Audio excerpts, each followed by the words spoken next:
अभी तुम नहीं बता पाओ कि ये आवाज़ किसकी, वो आवाज़ किसकी है। लेकिन एक दो चार पक्षी नहीं, हजारों पक्षी, हजारों प्रकार की आवाज़ करने वाले पशु, मनुष्य, उन सब की आवाज़ों को सुन करके अलग अलग बतलाने की क्षमता। मशीनें फेल हो जाएं, पर साधना का फल, तपस्या का प्रभाव। दूर स्वादित्व, जिह्वा इंद्री के उस उत्कृष्ट विषय क्षेत्र से बाहर संख्यात योजन प्रमाण क्षेत्र में स्थित विविध रसों के स्वाद को दूर से ही जान लेने वाली बुद्धि। दूर घ्राणत्व, घ्राणेन्द्रिय के उत्कृष्ट विषय क्षेत्र के बाहर संख्यात योजन तक बहुत प्रकार के गंध को ग्रहण करने वाली बुद्धि। बुद्धि, नासिका नहीं, बुद्धि से वो ग्रहण कर लेंगे। दूर स्पर्शत्व, स्पर्शन इंद्रिय के उत्कृष्ट विषय क्षेत्र से बाहर संख्यात योजन प्रमाण क्षेत्र में से 8 प्रकार के स्पर्श को जान लेने वाली बुद्धि। दूर श्रवणत्व, मनुष्य यदि दूरवर्ती शब्द को सुनना चाहे तो 12 योजन तक के दूरवर्ती शब्द सुन सकते, से अधिक नहीं, किंतु मुनिराज द्वारा द्रव्यमति ज्ञान के बल से संख्यात योजन दूरवर्ती शब्द सुन लेने की शक्ति। दूरदर्शित्व, चक्षु इंद्रिय के उत्कृष्ट विषय क्षेत्र से संख्यात योजन बाहर के रूप को ग्रहण करने वाली बुद्धि। चतुर्दश पूर्व, तो 14 पूर्वों का ज्ञान करने वाली बुद्धि। यह श्रुत केवलियों को होती है। किसको होती है? श्रुत केवलियों को। अपन केवली, श्रुत केवली का नाम सुनते हैं ना, उन श्रुत 5 श्रुत केवली हुए ना महावीर भगवान के बाद। 5 श्रुत केवली कौन कौन से श्रुत केवली हुए? नंदी, नंदी मित्र, गोवर्धन, अपराजित और भद्रबाहु। अपराजित, गोवर्धन और भद्रबाहु। नंदी, नंदी मित्र, अपराजित, गोवर्धन और भद्रबाहु। भद्रबाहु वही 24,000 मुनियों के संघ के नायक, अकाल पड़ा 12 वर्ष का वो। ये 5 श्रुत केवली हुए। श्रुत केवली यदि केवल ज्ञान प्राप्त कर लेते तो मोक्ष जाते हैं, और केवल ज्ञान प्राप्त नहीं कर पाए तो उनकी समाधि होती तो स्वर्ग जाते हैं, लेकिन अगले भव में मोक्ष जाते ही जाते हैं। ऐसे 14 पूर्वों के श्रुत केवली ज्ञाता। 10 पूर्वों का पूर्ण ज्ञान करने वाली बुद्धि। अष्टांग महानिमित्त, नव, भौम, अंग, स्वर, व्यंजन, लक्षण, चिन्ह और स्वप्न, इन 8 निमित्तों से त्रिकालवर्ती बातों को जानने वाले मुनि, अष्टांग महानिमित्त के ज्ञाता। इन 8 महानिमित्तों से भविष्य का फलाफल जानने वाले। आकाश की स्थिति को देख करके अंदाज लगा लें, शरीर के अंग बनावट को देख करके अंदाज लगा लें किसका भविष्य क्या होगा। स्वर को सुन करके अंदाज लगा लें। व्यंजन, जो चिन्ह, तिल, मस्सा वगैरह बनते उसको देख करके अंदाज लगा लें। लक्षण, चिन्हों को देख करके। छिन्न, कोई वस्तु टूट फूट गई है, छिन्न भिन्न हो गई है, तो उसका अंदाज लगा करके फलाफल बताएं कि क्या परिणाम निकलेगा। स्वप्न, स्वप्न के माध्यम से कैसा स्वप्न आया, किस समय स्वप्न आया, इसका फल क्या होगा। ऐसे 8 महानिमित्तों से फलाफल का ज्ञान करने वाली बुद्धि। अब प्रज्ञा श्रवणत्व, अध्ययन के बिना ही 14 पूर्वों के अर्थ का निरूपण करने वाली बुद्धि। प्रत्येक बुद्धि गुरु के उपदेश के बिना ही संयम तप में प्रवृत्त कराने वाली बुद्धि। बाधित्व, वाद के द्वारा, वाद यानी अपनी बातचीत के द्वारा, अपने तर्कों के द्वारा इंद्र के पक्ष को भी निरस्त करने में समर्थ बुद्धि। इंद्र ने कोई अपनी बात रखी, उस इंद्र के बात रखने के बावजूद भी कोई ऐसे मुनि महाराज जिनको बाधित्व रिद्धि है, वो अपना तर्क यदि रख देंगे तो इंद्र को भी मानना पड़ेगा, इंद्र को भी समझना पड़ेगा। ऐसे बाधित्व रिद्धि। क्रिया रिद्धि 2 प्रकार की, चारणत्व, आकाशगामित्व। चारण रिद्धि के 8 भेद, जल, जंघा, तंतु, पुष्प, पत्र, बीज, श्रेणी, श्रेणी आकेश प्रदेश की पंक्ति और अग्नि की शिखा।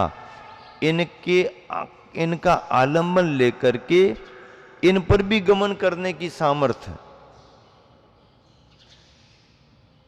वृक्ष में फूल लगा है, फूल में आप हाथ लगाओ तो झड़ जाए, गिर जाए, पर वो फूल पर पैर रख करके भी निकल जाए तो फूल को बाधा भी ना हो और फूल गिरे भी नहीं। मकड़ी ने जाला बनाया है, आप जरा सा हाथ लगाओ रेशा उसका टूट जाता है, पर उस पर पैर रख करके यदि चले जाएं तो वो टूटे ना। पानी पर पैर रख करके चले जाएं, पानी को कोई बाधा ना हो। धागे पर भी तंतु धागे पर से भी निकल जाएं, पत्र पत्ते पर से भी निकल जाएं, तो भी अग्नि की शिखा पर भी चले जाएं तो कोई ऐसी रिद्धि, चारण रिद्धिधारी मुनि महाराज। आकाशगामित्व तो खड़े खड़े अथवा पद्मासन से बिना हाथ पैर चलाए आकाश में गमन करने की सामर्थ्य। विक्रिया रिद्धि 11 प्रकार की। अणिमा, शरीर को छोटा बना लिया, छोटा सा, यहां भी आके बैठ जाए तो किसी को दिखे ना, बहुत हल्का छोटा। महिमा, मेरू के बराबर बड़ा बना लिया। लघिमा, बिल्कुल हल्का, हवा जैसा हल्का। गरिमा, वज्र जैसा भारी। प्राप्ति, भूमि पर स्थित रहकर अंगुली के अग्रभाग से सूर्य चंद्रमा को छू ले, सुमेरु पर्वत को छू ले, हैं जमीन पर सुमेरु को छू ले, ये प्राप्ति। प्राकाम जल के समान पृथ्वी पर, जैसे पानी में तैरते हुए कोई निकले तो पृथ्वी पर, और पृथ्वी में चलते हुए जल के समान, ऐसी सामर्थ्य। ईसत तो संपूर्ण जगत में प्रभुता। वशुत्व तो सभी जीव वशीभूत हो जाएं। अप्रतिघात, पर्वत शिला वृक्ष आदि के मध्य से भी निकल जाएं तो कोई उनको रोक न सके। अप्रतिघात, कोई बाधा न। अंतर्धान, अदृश्य हो जाए यहीं बैठे बैठे। कामरूपित्व, एक साथ मन चाहे अनेक रूप बना लें। ऐसी ये रिद्धियां विक्रिया रिद्धि मानी जाती है तरह तरह से। तप रिद्धि के 7 वेद। उग्र तप, घोर तप, घोर पराक्रम, अघोर ब्रह्मचारित्व, तप्त तप्त, महातप, दीप तप्त। उग्र तप, उग्रोग्र तप, 1 उपवास, 2 उपवास, तेला बेला पक्ष मास करते जाएं। घोर तप, महाज्वर शूल आदि रोगों के तीव्र उद्रेक में भी शांत भाव से तपस्रण करते रहें। घोर तप। घोर पराक्रम, जिस रिद्धि के प्रभाव से मुनिगण संपूर्ण लोक के संहार एवं समुद्र के जल को सुखा डालने की सामर्थ्य। वो भाव कर ले तो समुद्र का जल सूख जाए, भाव नहीं करते हैं। किसी के अनिष्ट का भाव नहीं करते हैं। किसी के कल्याण का भाव आ सकता है पर अकल्याण का भाव नहीं।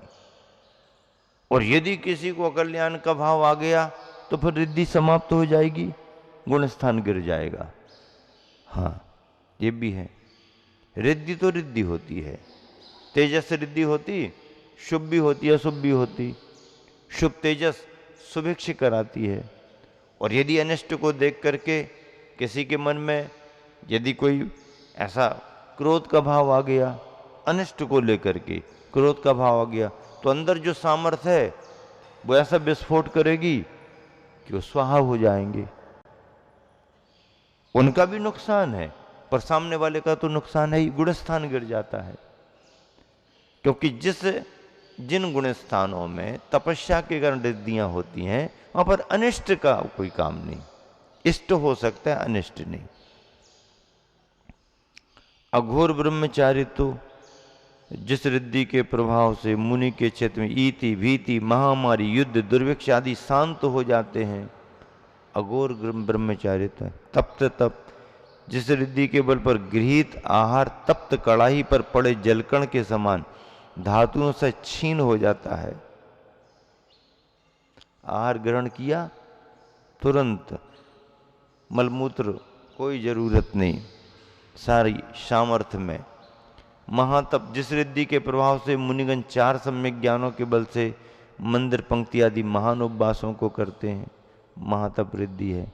दीप्त तप, जिस रिद्धि के प्रभाव में मन वचन काया से बलिष्ठ ऋषि के अनेक प्रकार के उपवासों के वजह शरीर की कांति सूर्य की किरण की तरह बढ़ती रहे, दीप्त तप रिद्धि है। बल रिद्धि 3 प्रकार की, मन, वचन और काय, जिस रिद्धि के प्रभाव से अंतर मुहूर्त में ही संपूर्ण द्वादशांग रूप श्रुत ज्ञान का चिंतन कर लिया जाए, मनोबल। वचन बल क्या, जिस रिद्धि के प्रभाव से अंतर मुहूर्त में ही बिना श्रम रुकावट के, बिना श्रम के, बिना रुकावट के संपूर्ण श्रुत का चिंतन कर लिया जाए, पाठ कर लिया जाए वचनों के द्वारा।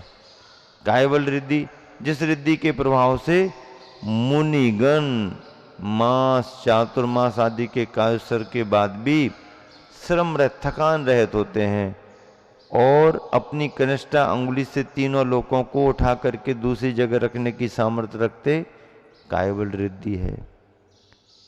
औषध रिद्धि के कितने भेद हैं? आमर्ष, छेल, जल, मल, विप्र, सर्व, वचन, निर्विष और दृष्टि के भेद से औषध रिद्धि 8 प्रकार की दवाइयां। ये सब चीजें दवाई बन जाए, औषधि बन जाए। हाथ पैर का स्पर्श कर लिया, आपका रोग दूर हो जाए। मुख शुद्धि की है, लार थूक का स्पर्श किसी को हो गया, उसकी बीमारी दूर हो जाए।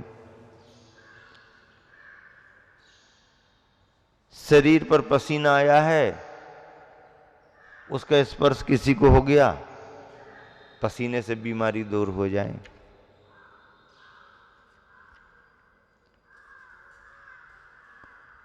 शरीर पर मैल लगा हुआ है, मैल यदि किसी ने लेके लगा लिया है, किसी को लग गया, तो मल से भी मल औषधि बन जाए। विप्रुष, अशुचि पदार्थ भी उनका शुद्धि का किसी को औषधि बन जाए।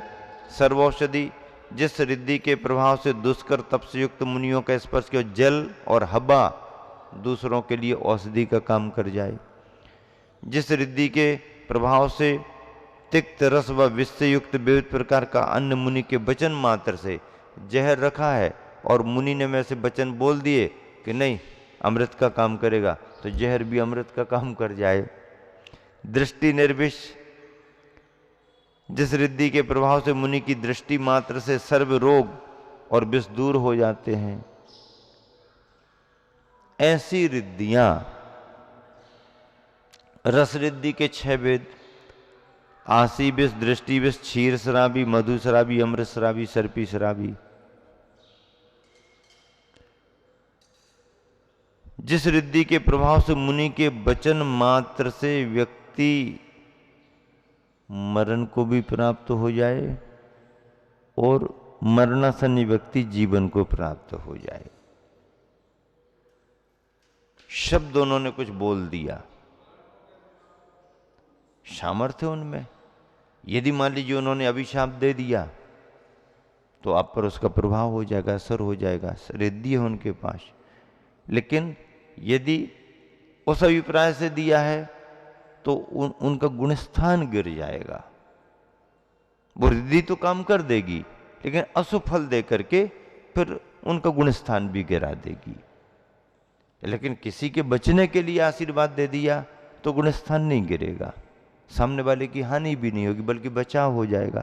सामर्थ्य है, मन में अच्छा अभिप्राय है। अब परमाणु बम है,